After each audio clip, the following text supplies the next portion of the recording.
Hello, good evening, and welcome back to another episode of Goosebumps Podcast, Can Be Murder. I'm your main host, Bumps in the Night, and I've got a couple of co-hosts with me, as well as a special guest star. So, rounding out my usual crew is going to be Brandon Sime. How's it going, everyone? Followed by the Grinch. Hello. And of course, we have an otaku life for me, aka Josh. What's up, y'all? How you doing? And then our guest star tonight is the author of the Bumps in the Night books, also known as ARO.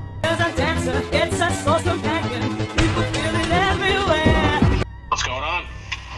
And so, before we get started, ARO, tell us a bit about your series. Well, it's, kind of just my own, trying to bring back the vibes of Goosebumps from when I was a kid, just that 90s kind of YA horror. I love Goosebumps. I love all the knockoff books, the Spooksville, Are You Afraid of the Dark, Shivers, Bone Chillers, all that stuff. So, just something I've always wanted to do ever since I was a kid, and finally making it happen. So, definitely some good stuff, definitely some classics there.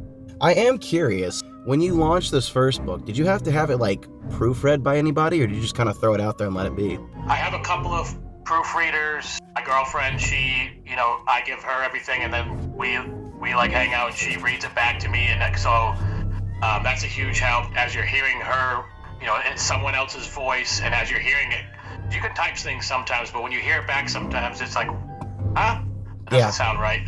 So she's a big help, and then I have another buddy of mine who I went to college with. Him and his wife read all my books before I send them off too. So I got a small crew of people that kind of read through things and make sure everything's up to snuff. I mean, the first book went through a couple of rounds of things. I did some proof copies that had quite a few mistakes in them, and then I corrected those, did the first print run. I ended up finding a couple more things. I learned a lot with the first book, and I kind of made sure the process is tighter and better. And I feel like the second book, I've honestly, since I've put it out, I've read it to my son, and I've read it a couple more times. I haven't found any mistakes or anything that jumps out at me, so I think I've gotten a lot better. I learned a lot with the first book, so that going forward, it should be much smoother and, no more rookie mistakes or anything like that. I haven't got to read the second one yet. I plan to pick it up soon. I just, life's been kind of chaotic. Really enjoyed your first one. Definitely was not expecting that twist. Really fun. Hoping to... Yeah, I love the epilogue. That was the best part, I think. Yeah, I know. I'm a big fan of dark endings. I'm a big fan, and my biggest thing with the Bumps in the Night books is that as much as I do love Goosebumps, even as a kid, my biggest complaint is that Goosebumps were fun, but I was never scared. And so I wanted my series to kind of go there. I wanted to kind of push the line a little bit. I wanted it to be scary for kids and for nostalgic adults too. But I really wanted the emphasis to be on scares and doing, kids being in danger. Yeah. And stuff like that. Yeah, I remember when I was reading Through the Mall and the Madness, it started out a bit, not bad. It was a little dry at first, but, sometimes you got to establish. We got to a point where, when you introduce, the chick who ran the mall, I can't think of her name, it was Morgan, kind of hooked. I was like, okay, now I'm, super interested. And, by the time we got to, where the mall went up overnight and shit, I was like, okay, I can't stop. I gotta finish this now. So, you definitely wrote a really good story. I'm looking forward to reading the next one. I think it's called All Day Nightmare, right? The second book is called Nostalgic Nightmare. Okay. And then, that one is basically it was fun to write, but it's basically about a brother and sister and their parents in the beginning after getting into an accident, and then once they start recovering, they start to believe that they can go back in time, and the family ends up going to this 90s themed amusement park, but the park is not what it seems to be, and I'll just kind of leave it at that. But so now you've got me very excited, because my favorite Goosebumps of all time is Horrorland, so now I'm like, damn, awesome. Yeah, I mean, it's kind of like a mixture of Horrorland in a way, with tons of fun that is kind of tons of 90s references. I try to throw as much things in there as I could, but this one's definitely more of a slow dread, existential horror kind of vibe. Okay, we're looking forward to reading it. Me and Josh will probably review it again once I finally get a hold of a copy. But while we're all here, let's jump into the book we're going to review today, which is The Barking Ghost, number 32. Book 32 follows our main character. His name is Cooper Holmes. His family buys this house out in Maine. They're moving from Boston to Maine. He's got this asshole of an older brother named Mickey who likes to mess with him. Cooper's kind of a scaredy cat, so he's always getting punked by Mickey. He starts hearing barking one night, and Mickey kind of like threads the seeds where, oh, there's dogs out there, they're gonna get you. And then Cooper gets this weird idea though, even though he's scared of the barking and he's scared of the ghosts, he wants one of the dogs, which, okay, R.L. Stein's Ghost Rider. I didn't write this one. This plot picks up. Cooper's looking for these dogs. He happens to stumble into a neighbor who's a girl. Her name is Margaret, but she goes by Fergie. Burgerlicious step. Burgerlicious step. Burgerlicious step. Which, geez, that was 90s. That was very 90s-esque. It was very 90s, yes. Hashtag Black Eyed Peas.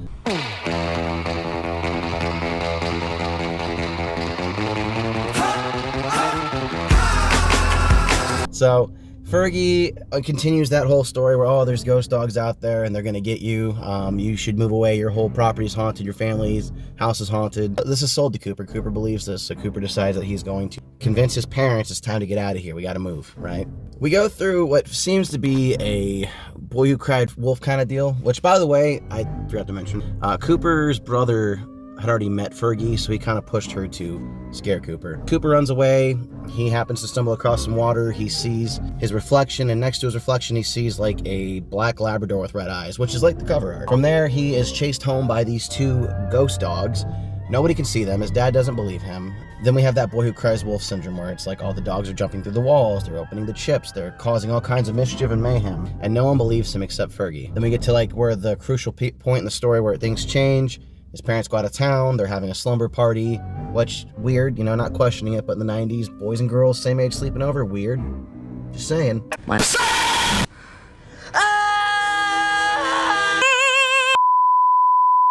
Quite strange. Yeah. So, they go out, like, at midnight in the woods to find these dogs. They find the dogs drag them to the shack, then stand up and push them into a room. It's the changing room, and the dogs take their shape and take their place. We find out that the dogs are cursed, and they used to originally be people, but they were cursed to be ghost dogs, which, okay. On another episode of Who's Buying This? From there, the rest of the story is just Fergie and Cooper coming up with plans and failing to get their bodies back. A lot of same thing, try something, fail, try something, fail. Eventually, they do get their bodies to the shack, and they attempt to push themselves into the changing room and revert back to who they were, but then we get a twist or dark ending, I guess depends how you look at it, where they don't get their bodies back and they end up as chipmunks.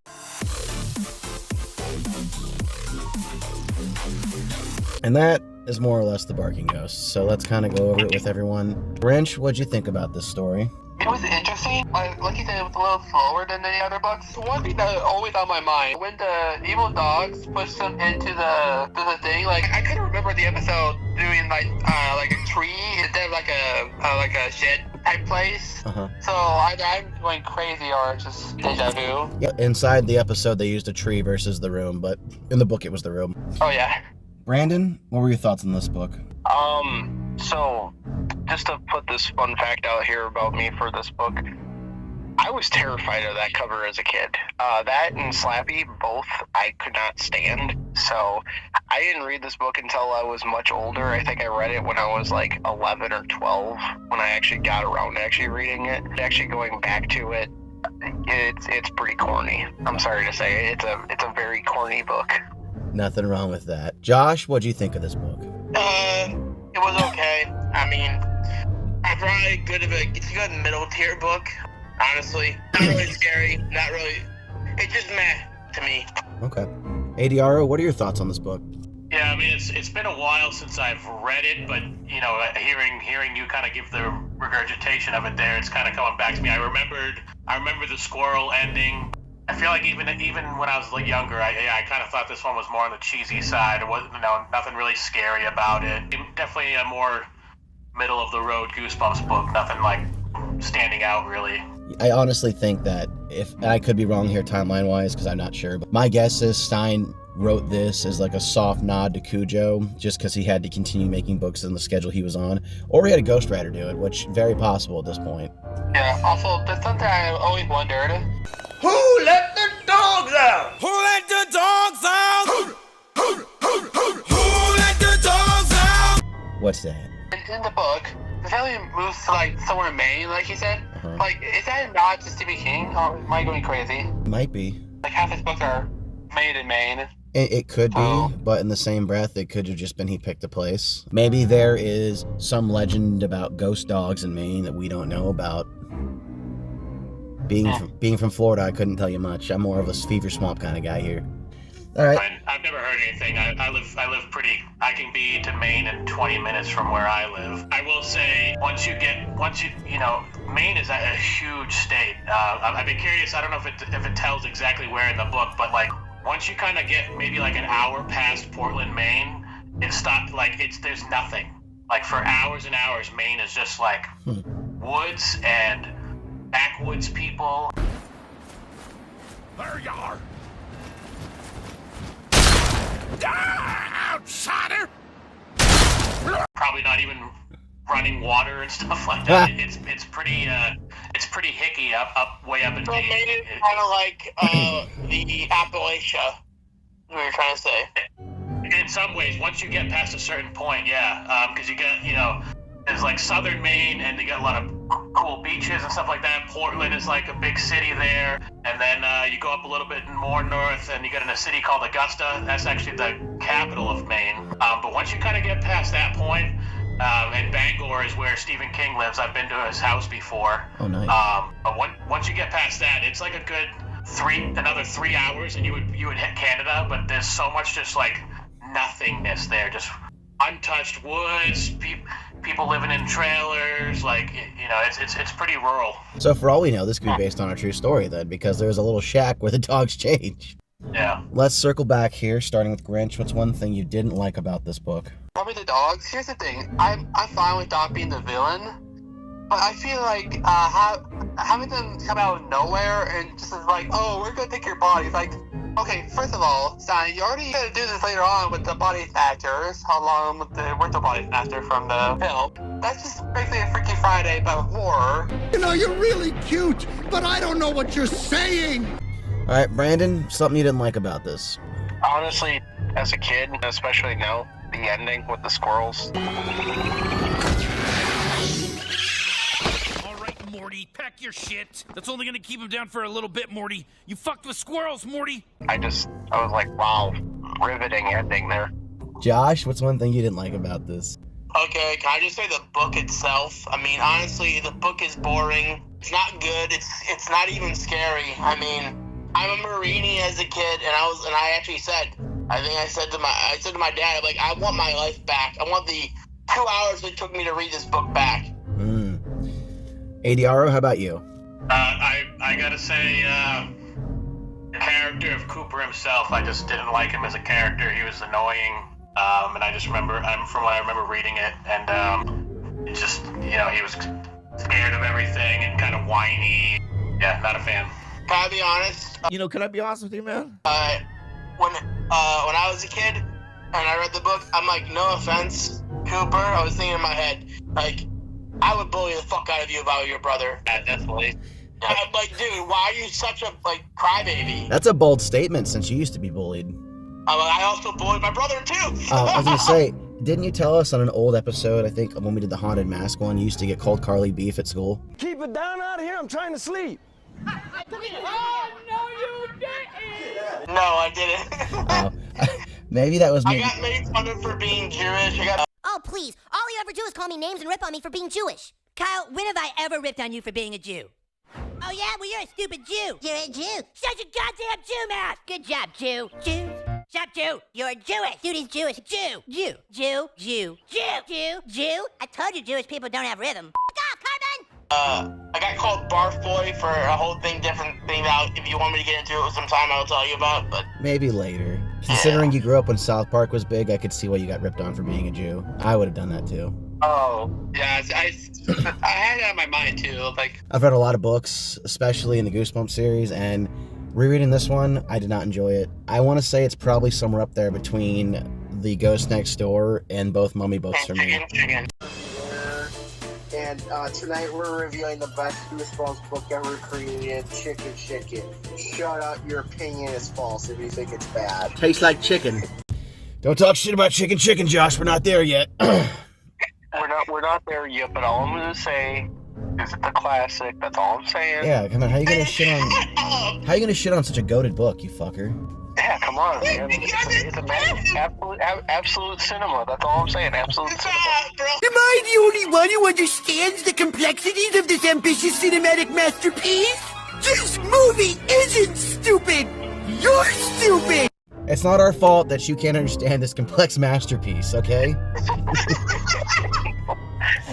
So another day on the call. Yeah, this one kind of sucked. Not gonna lie. Like, truth be told, we're not gonna go into the arc because we all know who the real villain was. It was the dogs. But if there was a real villain of the story here, it's obviously the schedule that R.L. Stine was on and the asshole he hired to write this. Yeah, I mean, I guess my real villain would be Cooper the entire time because he's such a bitch. I see. Well, we're not doing that this time. The true villain was Scholastic, but that's fair. Screw it. You know what? We've already gone this far. Hold on. We've already gone this far. Grinch, who did you think the true villain of the story was? It's the brother. It's definitely the brother, because he acted like Roderick does from that movie kid. So just take Roderick and put up all the way to 11. What are you talking to me? Okay. So something we do in these episodes, ADRO, is we look at the story and we decide what the true villain was. It doesn't have to actually be who, like, the villain of the book was. Who do you think the true villain of the story was? I mean, I guess you guys mentioned, like, Scholastic and or the Ghostwriter, so I guess I have to go with that, because I do also feel like once Goosebumps really took off, I mean, for a lot of these books, I feel like Scholastic was like printing money, basically. Like, I don't think they gave a shit. They could put anything on there, and as long as you had a Tim Jacobus cover and it said Goosebumps, it was gonna sell. Yeah, no, Pretty much, you're right. yeah. You're damn right. Money, money, money. Yeah, because it was, especially towards the end, like, there was, and it's funny, I haven't, some I've read, some I haven't in a while. I do want to do, like, a reread again, but there's quite a few Goosebumps that are, like, seared in my brain, but, like, a bunch of them are, there's a lot of them that are really not very good at all. I mean, again, they have great covers, and at the time, being a kid, I still remember, like, being in the school grounds, and, like, a new Goosebumps would come out, and some kids like, hey, I got the new one, and everyone would kind of crowd around you. It was like really a huge thing. But yeah. There's definitely plenty of books that are just not good at all. Not good. Yeah, that's the unfortunate with the nostalgia. Once you take those rosé glasses off, you start to see that there's quite a few books out there that sucked and should not have been part of the original 62. This was being one of them. Let's score it and get the average. So starting with Brandon, what would you score this? I'm gonna give it a 5. 5 out of 10. All right. Grinch, what would you score it? 4. Oh, wow. Okay, Josh. Like a 3. Okay, we're just descending in order. ADRO? Yeah, I'd say like a 4 out of 10. Okay. I'm there with you. I feel like it wasn't great. I'll give it a 4. That's 20. Let's see, divided by 5 of us. Wow, it averages a 4. That's not hard. I can only count 2.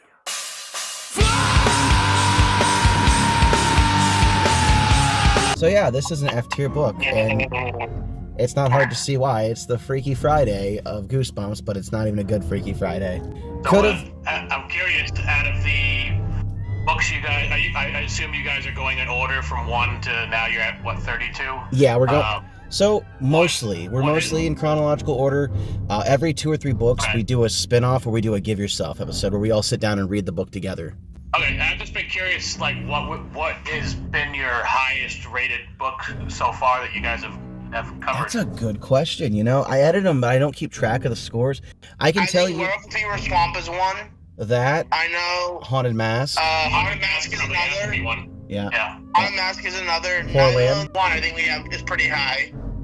Horrorland was also high. Yeah. So, the staples. Speaking of Horrorland, I haven't read too many Goosebumps 2000s books, but I read Return to Horrorland with my son. Yeah? That book sucks. Really? You didn't like it? I hated it. Oh my gosh. I love that book. The whole finger food joke cracked me up as a kid. The dentist ride was stupid. I got that as a gift for my bar mitzvah from a friend, so. Now I'm curious, what didn't you like about it? I didn't like anything about it. I thought the whole setup was stupid. I didn't like that they reused the same character. I get why they would, but it didn't make sense that they went through all that stuff and then these people these TV show hosts just randomly show up to your house, and then you're just like gonna jump in a van with them and go back to Horrorland. Like that doesn't make any sense to me. I don't know. I didn't like the whole setup, and I mean, yeah, you know, you mentioned the dentist part. Like I could see how that could be creepy in a way, but like, I don't know. Again, it just I didn't mention a dentist. I said the finger food part. No, I had mentioned. I know, but I think someone else said something about the dentist part. Yeah, that was me. Okay. So, what we do in these episodes is now that we've gone through the book, we're going to kind of run through the episode, rate that, and then kind of close out. So, very much like this book, the episode is pretty much spot on. Cooper and his brother move with their parents to this house. We meet Fergie. We see these ghost dogs. We kind of get inklings that these dogs are ghosts over time. The only real big changes, couple less he said, she said shenanigans with the ghost dogs. We still see the reflection in the water, and instead of there being a shack, like Grinch mentioned earlier, it is a changing tree. The dogs push Cooper and Fergie into the changing tree, and then which it's so corny, because like you see it, and like there's these two glowing eyes in the dark, and it's like they're the dogs, okay. But they trade places, so now Cooper and Fergie's actors are acting feral, and they're dirty. And through some more really lame-ass shenanigans, we get to the point where they drag them back to the changing tree. They switch back, but unlike the book, Cooper and Fergie get their forms back, but in this representation, Mickey, the brother, becomes a chipmunk. So they still keep true in a way to it, but in the same breath, it's still... Hey, this tastes like shit. It was fucking mid, like across the board. Let's just be real. I will say, in general, the episode's a better thing, because, I mean, there were some shitty-ass episodes. So, like, I'd rather watch Barking Ghost than Strained Peas. Yeah. I mean, they're both bad, but yeah, I guess, you know, it's like, would you rather eat an entire jar of horseradish or drink an entire jar of mayonnaise? They both fucking suck. But okay. I could stomach the mayonnaise. I couldn't stomach the horseradish. Anyway, yeah, so, Brandon, what were your thoughts on this since Josh decided to take the lead? Yeah, I mean, it's still, you know, a little bit better than the book, but, like, it's still a terrible episode. Rewatching it, I really forgot, like, how bad, because I haven't watched some of the episodes in a really long time, and this is one of those episodes that I think I watched maybe once when I was a kid. But going back, I was just like, yeah, this one definitely doesn't hold up. Easily forgettable. Grinch, thoughts on the episode? Well, to be fair, I kind of like it better than the book, at least in terms of the plot, because at least I think the thoughts are a lot more easier to figure out in the episode than the book, because it just makes more sense, but it's still a corny episode in a way. ARO, thoughts on the episode? I mean, to be honest with you, I haven't seen it in a while, but I mean, it's pretty much in line with the book, though, so I'm gonna have to go with that. It's not really an enjoyable episode for me. It's very forgettable, but let me bring this up. I think the biggest controversy with this entire book, it's called The Barking Ghost, but it should be called The Barking Ghosts, because there's more than one. Yeah. So that's my biggest issue, too. You look at the 62 Goosebumps books that existed, and they decided that this book right here was more important to make than Camp Jelly Jam, and that just doesn't sit right with me. That, or like, I don't know, I Live in Your Basement could have been a better episode. It's probably hard to CGI a entire giant jelly jam in the blob easily.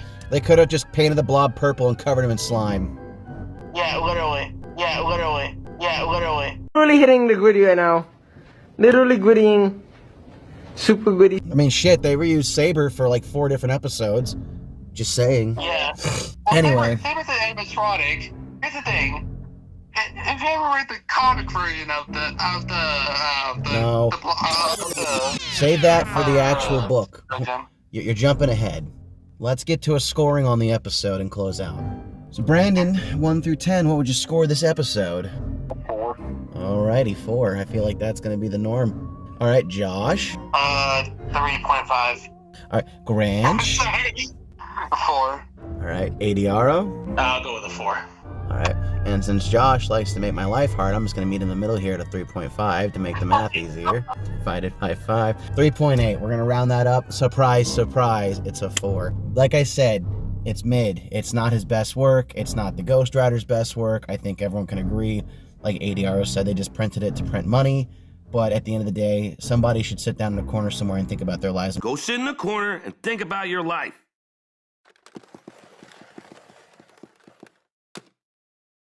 Be embarrassed because this was a tragedy. With that being said, let's go into closing statements and we'll talk about what you'll see next episode. Brandon, closing statements on the Barking Ghosts. See, I put an S on there because there's more than fucking one. I mean, it's definitely a book. That's all I'm gonna say. Okay. Grinch? Don't follow evil dogs into trees or sheds. Especially without peanut butter in your pocket.